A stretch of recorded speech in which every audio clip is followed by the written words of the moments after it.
आइए कक्षा 9 के विद्यार्थी, हिंदी क्लास में आप लोगों का स्वागत है। देखिए, आप लोगों को हिंदी गद्य का पहला लेसन पढ़ाया जा चुका है। प्रताप नारायण मिश्र बात पाठ को पढ़ाया जा चुका है।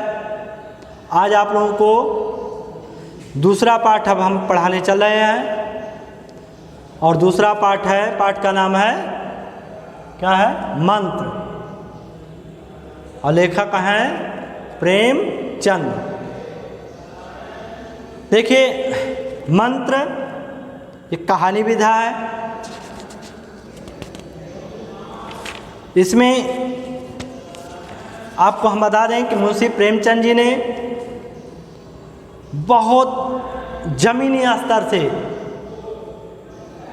लोगों के दुख दर्द को देखा है और इसलिए अपने रचनाओं में उसे उन्होंने उतारने का काम किया है। बात क्या है आपको हम बता दें कि मुंशी प्रेमचंद जी इस मंत्र पाठ में अमीरी और गरीबी दोनों के बड़ा ही तुलनात्मक वर्णन किया है। अमीरी, जब लोग अमीर होते हैं तो गरीब की किस तरह से वो ध्यान नहीं देते हैं, लेकिन एक समय ऐसा भी आता है कि उसी गरीब से भी उसको मदद मिलती है। तो ये भी कहा जाता है कि तिनके से भी काम लगता है, इसलिए कभी टूट करके नहीं चलना चाहिए। तो मंत्र पाठ कुछ इसी तरह से है। आइए हम लोग उस पर चर्चा करते हैं। देखिए, किताब देखिएगा और पैराग्राफ हम आपको बता रहे हैं। चल क्या रहा है कि संध्या का समय था। डॉक्टर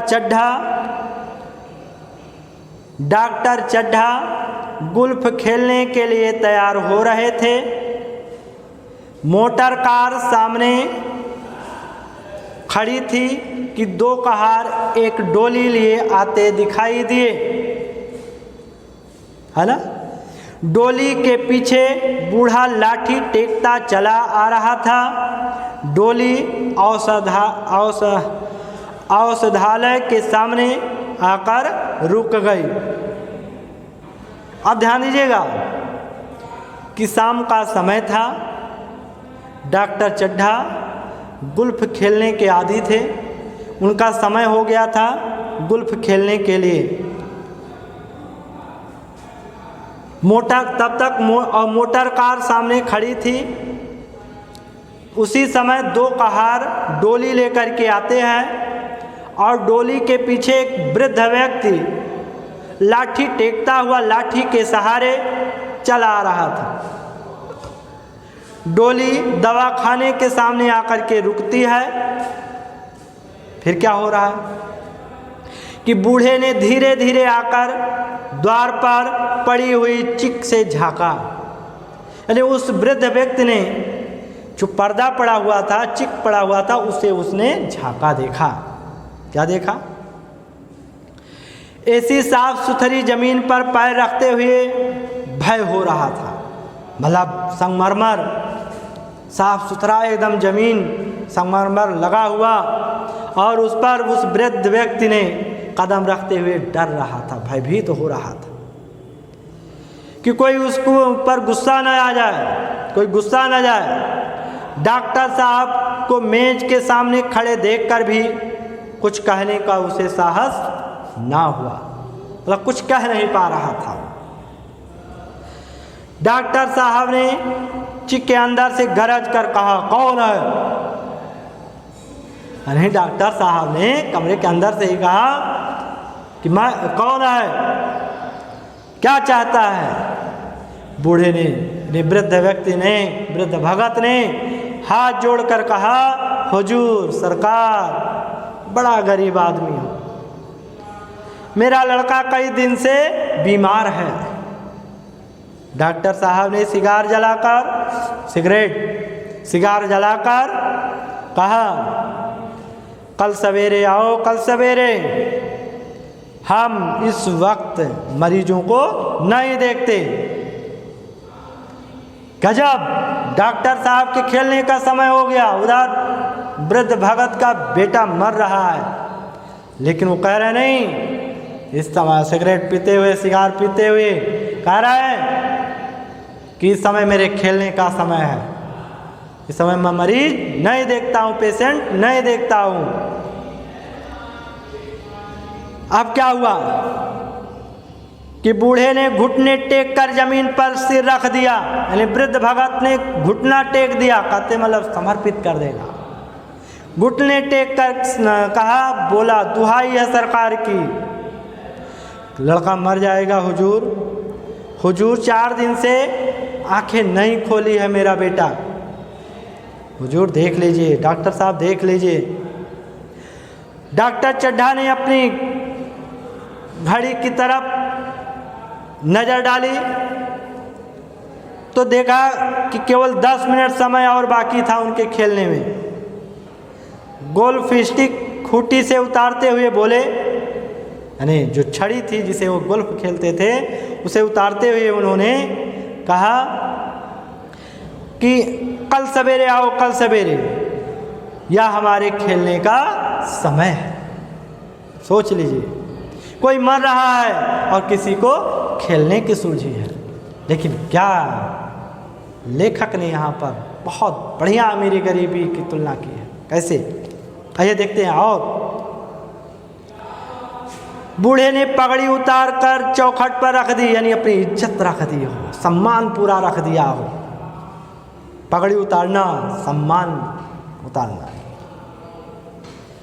इज्जत उछालना, मतलब उछालना, अगर कह दिया जाए पगड़ी उछालना का मतलब इज्जत बेकार करना। लेकिन यहाँ पर बूढ़े ने पगड़ी उतार कर चौखट पर रख दी और रोकर बोला, हुजूर एक निगाह देख लें, मतलब एक नज़र मेरे बेटे को आप देख लीजिए, बस एक निगाह, लड़का हाथ से चला जाएगा। हुजूर 7 लड़कों में यही एक बच रहा है, हुजूर हम दोनों आदमी रो रो कर मर जाएंगे, यानी हम, यानी वृद्ध भगत और बुढ़िया रो रो कर मर जाएंगे। सरकार आपकी बढ़ती हो दीनबंधु। वृद्ध भगत कह रहा है, डॉक्टर साहब एक नज़र केवल मेरे बेटे की तरफ आप देख लीजिए, नहीं तो हम दोनों लोग रो रो कर मर जाएंगे और आपकी दिन दूनी रात चौगुनी बढ़ोतरी हो। सरकार देख लीजिए दीनबंधु। ऐसे ओजड देहाती यहाँ प्राय रोज आया करते थे। डॉक्टर साहब को ये भी थी, कैसे ग्रामीण के लोग आकर के रोज उनको परेशान किया करते थे। डॉक्टर साहब उनके स्वभाव से खूब परिचित थे, खूब जानते थे।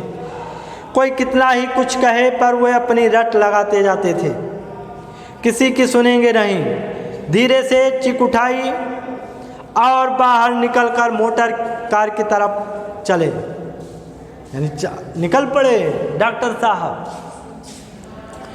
बूढ़ा या कहता हुआ उनके पीछे दौड़ा, सरकार बड़ा धर्म होगा, हुजूर दया कीजिए, सरकार दया कीजिए, डॉक्टर साहब दया कीजिए, बड़ा दीन दुखी हो, संसार में कोई नहीं है बाबूजी, केवल बस मेरा यही बेटा बचा हुआ, इसी को एक नज़र देख लीजिए। लेकिन डॉक्टर साहब को देखिए, मगर डॉक्टर साहब ने उसकी ओर मुंह फेर करके देखा तक भी नहीं। मोटर कार पर बैठकर बोले, कल सवेरे आना, कल सवेरे। क्या स्टाइल थे, कल सवेरे आना, कल सवेरे, मैं चल रहा हूँ खेलने के लिए। मोटर चली गई। बूढ़ा कई मिनट तक मूर्ति की भांति निश्चल खड़ा रहा कि संसार में ऐसे मनुष्य भी होते हैं। सोचने लगता है कि संसार में ऐसे भी मनुष्य होते हैं जो अपने आमोद प्रमोद यानी अपने खेल कूद के आगे, अपने मनोरंजन के आगे किसी की जान की परवाह भी नहीं करते। शायद उसे अब भी विश्वास न आता था कि सभ्य संसार इतना कठोर होगा, इतना निर्दयी होगा। इसका ऐसा मर्म भेदी अनुभव अभी तक उसको ना हुआ था, कभी उसको नहीं हुआ था, क्योंकि वह उन पुराने ज़माने के जीवों में से, आदमियों में से था जो लगी हुई आग को बुझाने के लिए, यानी अगर कहीं आग लगी थी रहती थी, अगर सुन लेता था तो दौड़ करके बुझाने के लिए पहुंच जाया करता था। मुर्दे को कंधा देने के लिए वो पहुंच जाया करता था। किसी के छप्पर को उठाने की बात हो तो दौड़ करके उसमें सहायता करता था। किसी की कला को शांत करने के लिए सदैव तैयार रहता था। जब तक बूढ़े को मोटर कार दिखाई दी, वह खड़ा टकटकी लगाए उस कार की तरफ देखता रहा। शायद उसे अब भी डॉक्टर के लौट आने की आशा थी। वो सोच रहा था शायद अभी भी लौट आएंगे डॉक्टर साहब, लेकिन और वह निराश होकर लौट आने की आशा थी। फिर उसने कहारों से डोली उठाने को कहा और डोली जिधर से आई थी उधर को ही चली गई। चारों ओर से निराश होकर वह डॉक्टर चड्ढा के पास पहुंचा था। इनकी बड़ी तारीफ उसने सुनी थी। यहाँ से निराश होकर फिर वह किसी दूसरे डॉक्टर के पास ना गया, अपने किस्मत को ठोंक लिया कि अगर मेरी किस्मत में मेरा बेटा होगा तो बचेगा, नहीं होगा तो नहीं बचेगा।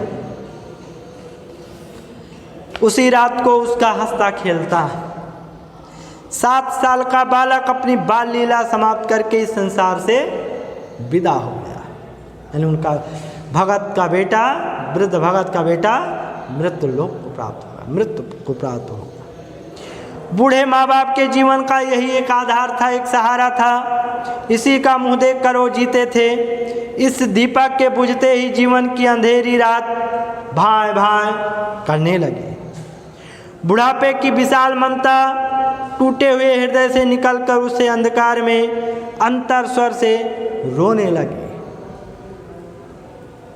कई साल गुजर गए। अब क्या हुआ?